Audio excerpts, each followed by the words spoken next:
Shalom, shalom, peu de Dieu. Je remercie vraiment le Seigneur pour vos vies, pour vous surtout qui nous suivez encore sur nos chaînes et qui restez fidèles à Dieu au travers de votre activité sur Renaissance TV. Que le Seigneur vous bénisse très abondamment ce soir ou ce matin. Donc aujourd'hui, comme nous l'avons dit le week-end, désolé parce que la vidéo n'a pas pu être diffusée ce lundi, mais aujourd'hui. Donc c'est dû à une suppression. Donc aujourd'hui, par la grâce de Dieu, nous allons partager ce message ensemble dont le titre est la prière, la tentation, la persévérance, l'épreuve. Donc nous allons aussi parler de la solidarité et du riche et du pauvre un peu plus tard. Donc je veux commencer avec ce verset. Dans le livre de Jacques 4, au verset 7, la Bible nous dit ceci. Soumettez-vous donc au diable, soumettez-vous donc à Dieu plutôt, résistez au diable et il fuira loin de vous. Je reprends, Jacques 4, verset 7. Soumettez-vous donc à Dieu, résistez au diable et il fuira loin de vous. Donc la prière, c'est une parole qui a une grande force. Ce sont des paroles qui ont des grandes forces lorsqu'on prie. Et la parole qui ramène l'égaré sur le chemin de la vérité. Frères et sœurs, du courage dans l'épreuve, car soyez plutôt patients. Donc, jusqu'à la venue de notre Seigneur Jésus-Christ. Nous voulons plutôt persévérer dans l'œuvre du Seigneur, dans la foi et dans la prière. Et aussi résister patiemment à la tentation, car après avoir été éprouvé, le Seigneur donnera la couronne de vie à ceux qui l'aiment. Aimes-tu le Seigneur? Résistes-tu patiemment à la tentation, car le Seigneur ne te laissera pas sans récompense. C'est ton Père, il va te donner si toi tu fais confiance à Dieu. Il va te faire confiance, quel que soit le domaine, dans les petites et dans les grandes choses. Donc, soumets-toi à Dieu et résiste au diable. Du courage dans l'épreuve, mon frère. Du courage dans l'épreuve, ma sœur. Cherchez à tout prix la sagesse qui vient de Dieu, car il la donne à qui il veut. Dieu donne la sagesse à qui il veut. Et la sagesse qui vient de Dieu, c'est une sagesse qui est très différente. Tandis que la sagesse qui vient de l'homme, c'est uniquement donné aux hommes. Mais la sagesse qui vient de Dieu, tout le monde ne l'a pas. Mais si tu veux la sagesse qui vient de Dieu, tu sais à qui demander. La Bible nous dit, demande et tu recevras. Et tu demandes à qui? Demande à Dieu. Demande à Jésus. Ne demande pas à un homme. Il ne pourra pas te donner cette sagesse qui vient de Dieu. Mais Dieu lui-même, par Jésus-Christ, te donne la sagesse qui est différente. Qui n'est pas cette sagesse-là qui dépend de la connaissance d'un homme, mais qui dépend de la révélation que tu as de Dieu qui se manifeste physiquement. Donc, si tu recherches la connaissance qui vient de Dieu, ta connaissance sera supérieure. Ta sagesse sera supérieure à celle d'un homme. Donc, si tu as Dieu, tu es déjà à part. Estime-toi à part, car Dieu, il n'est pas un homme pour mentir, ni fils de l'homme pour se repentir. Mais ce qu'il dit, ça s'accomplit exactement comme il a dit. Dans le livre de Proverbes 9, à partir du verset 7 à 11, si vous avez la Bible de votre côté, vous lisez et vous allez découvrir les clés de la sagesse. Amen. Proverbe 8, au verset 10 à 19, la Bible dit ceci. Recherchez mon éducation plutôt que de l'argent. Et choisissez la connaissance plutôt que l'or. La Bible précise l'or le plus pur. Je reprends. Cherchez mon éducation plutôt que de l'argent. Donc, si on cherche l'éducation de Dieu, c'est-à-dire que l'éducation de Dieu est supérieure à l'argent, parce que lorsque la Bible nous montre et nous dit plutôt, c'est-à-dire que cette chose-là est supérieure à la chose qui suit. Je reprends, vous allez bien comprendre. Recherchez mon éducation plutôt que de l'argent. Et choisissez la connaissance plutôt que l'or. L'or le plus pur.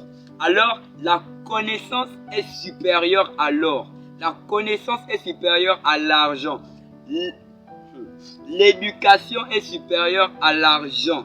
Donc, si tu cherches l'éducation, tu cherches la sagesse, tu cherches la connaissance qui vient de Dieu, ce sera supérieur aux choses de ce monde.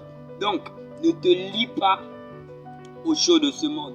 Résiste à la tentation si tu es tenté de quelque chose. Résiste patiemment à la tentation. Car la Bible nous dit qu'il y a une récompense après avoir été éprouvé. Parce que le Seigneur, il va te donner la couronne de vie. La couronne de vie à ceux-là qui l'aiment. Donc, car la sagesse est préférable aux perles précieuses. La sagesse est plus que les perles précieuses. Les biens les plus désirables, la sagesse est plus que ça. Les biens les plus désirables ne peuvent égaler la sagesse. Donc la sagesse est supérieure aux biens de ce monde. Et je me souviens, dans le livre de l'Ecclésiaste, la Bible nous dit ceci, que la sagesse nous rend plus forts que 10 capitaines qui gouvernent un pays. Donc, certainement, premier capitaine, on peut dire, le problème vient à lui et puis il résout le problème. Le deuxième, il résout le problème. Le troisième, il résout le problème jusqu'au 10e. Et puis, il résout tous les problèmes qui viennent à eux. Des seconds problèmes, solutions viennent à eux et le premier n'arrive pas, le deuxième n'arrive pas, le troisième n'arrive pas, jusqu'au 10e. Mais à part ces capitaines, ces 10 capitaines, il y a quelqu'un qui n'est pas capitaine, mais qui est juste un simple individu qui a la sagesse. Donc, tandis que les 10 capitaines n'ont pas la sagesse et que il y a un individu qui a la sagesse et il se présente aux 10 capitaines pour trouver la solution à leurs problèmes. Donc, si ces capitaines n'ont pas pu trouver la solution au problème qui a été confronté à eux et que cet individu vient avec la sagesse qui vient de Dieu, il résout le problème. Comment voyez-vous cela? C'est-à-dire que même si il y a 10 capitaines, toi, tu peux être l'élu, tu peux être le dirigeant de cette liste-là. Tu peux être à part mon frère, tu peux être à part ma soeur, parce que la sagesse que Dieu te donne n'est pas celle qu'un homme peut avoir, mais c'est une sagesse qui n'est pas une sagesse naturelle, mais qui est une sagesse surnaturelle, et c'est la sagesse qui vient de Dieu. Et c'est aujourd'hui où nous voulons un peu appuyer sur cette sagesse-là. As-tu la sagesse qui vient de Dieu? Ou as-tu juste l'intelligence qu'un homme peut avoir? Sache, mon frère, sache ma soeur, que l'intelligence qu'un homme peut avoir est limitée. Mais la sagesse qui vient de Dieu, l'intelligence qui vient de Dieu est illimitée. C'est surnaturel. C'est surnaturel, mon frère. Cherche cette sagesse. Cherche cette sagesse. Et cette sagesse qui vient de Dieu nous permet de prendre des décisions qui sont à part que celles des hommes sans sagesse. Dans le livre de Jacques, au chapitre 3, à partir du verset 8, la Bible nous dit ceci. Mais la langue, aucun homme ne peut la dompter. compliquée. C'est un fléau impossible à maîtriser. Elle est pleine d'un venin mortel. Oui, dernièrement, j'avais parlé, si vous vérifiez bien, dans les anciennes vidéos, les précédentes, j'avais parlé de la puissance qui est dans ta bouche. Oui, mon frère, ta bouche, elle peut tuer et elle peut aussi sauver. Mais malheureusement, aujourd'hui, ta bouche tue plus qu'elle ne sauve. Certainement, tu dis des mauvais mots. Certainement, tu parles à quelqu'un. Mais toi, tu penses que c'est ta manière naturelle de parler, tandis que tu blesses la personne. Mais, cette personne ne pense pas comme toi tu penses. Toi, tu blesses la personne. Mais toi, tu penses que tu parles naturellement. Aujourd'hui, ce n'est pas un hasard que tu écoutes ça. L'esprit te parle ainsi. Change ta manière de parler. Oui, tu parles avec fermeté. Tu parles avec justice pour ne pas commettre le mal. Oui, Dieu est juste et tu dois aussi être juste. Parle avec la justice de Dieu et marche avec la justice de Dieu. Mais ne pêche pas. Tu peux être strict. Oui, Dieu est strict. Tu ne dois pas pécher. Sinon, tu iras en enfer. Cela est strict. Mais la puissance qui est dans ta bouche, elle tue comme elle peut sauver quelqu'un. Maîtrise ta bouche, mon frère. Maîtrise ta bouche. Tu peux relire cela dans le livre de Jacques, au chapitre 3, au verset 8. Alors, ici la Bible, qui est la parole de Dieu, nous enseigne que la langue est très dangereuse. Elle peut tuer comme elle peut sauver. Tout se passe au niveau de la langue. Alors, comme conclusion, on peut dire que ta langue est un grand moyen que tu peux utiliser pour sauver quelqu'un. Que tu peux utiliser pour sauver les âmes pour le Seigneur en tant que chrétien. Alors, celui qui dirige sa langue est un homme parfait. Parce que tout se passe au niveau de la langue, au niveau de la tête.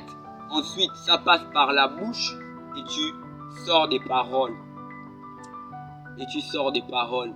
Si je pense que j'ai oublié quelque chose à la maison, je dois d'abord penser que j'ai oublié pour aller faire l'action de prendre la chose que j'ai oubliée.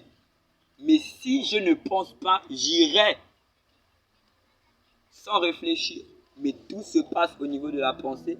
Je pense que je dois aller m'acheter cela. Je pense que j'ai oublié mon sac à la maison. J'y vais et je m'en vais prendre. Tout se passe au niveau de la pensée. Si tu diriges ta pensée, si tu diriges ta manière de parler, si tu analyses depuis dans ta tête avant de parler, tu sauras te maîtriser. Effectivement, chers frères et chères sœurs, dans la foi, nous devions persévérer dans la foi, dans l'œuvre du Seigneur, car avec la persévérance, nous allons arriver jusqu'au bout, jusqu'où le Seigneur veut nous emmener. Et sans la persévérance, nous deviendrons faibles. Et nous allons arrêter en chemin l'œuvre du Seigneur, bien sûr. Mais si on exerce cette persévérance-là, on ira jusqu'au bout. Et sache que le bout où tu parles, c'est le commencement de Dieu. Si tu pars au bout de tes forces, sache que c'est juste le commencement de la vie que Dieu t'attend à mener. Est-ce que quelqu'un comprend? Donc, si tu penses que je suis allé jusqu'au bout, sache que ton bout, c'est le commencement de Dieu dans l'œuvre qu'il met au devant de toi. Donc, persévère encore. N'aie pas peur. C'est ton Père. Il ne va pas te laisser seul. Persévère dans la foi. Persévère dans la communion avec son esprit. Et tu verras la gloire, la manifestation de Dieu dans ta vie. C'est tout simplement simple. tu auras cette assurance que si tu meurs, si quelque chose arrive, tu seras sauvé. C'est tout simplement ça. Il faut toujours être solidaire. On va terminer avec la solidarité. Il faut toujours être solidaire en tant que chrétien avec tous nos frères et toutes nos sœurs dans la foi. Oui, solidaire dans la prière, solidaire dans l'œuvre, solidaire dans la méditation. Priez toujours dans la journée, avant d'aller se coucher, après le réveil, il faut se communiquer la solidarité. Donc, aujourd'hui, vous avez écouté cela. Donc, si vous avez des questions ou vous voulez entendre encore plus, vous qui êtes passionné de Jésus, vous cliquez juste le numéro qui s'affichera et vous envoyez juste un message sur le WhatsApp ou vous appelez juste, on vous répondra, je vous répondrai. Donc, que le Seigneur vous bénisse. Emmenez vos frères, emmenez vos sœurs sur cette vidéo. Emmenez vos frères et vos sœurs, vos amis, vos proches, vos connaissances. Un maximum de personnes au Seigneur à suivre les vidéos qui sont publiées, mises en ligne sur Renaissance TV. Et Dieu va changer leur vie, certainement par la parole qui est annoncée sur Renaissance TV. Vraiment que le Seigneur vous bénisse très abondamment et restez toujours dans la foi au nom de Jésus-Christ.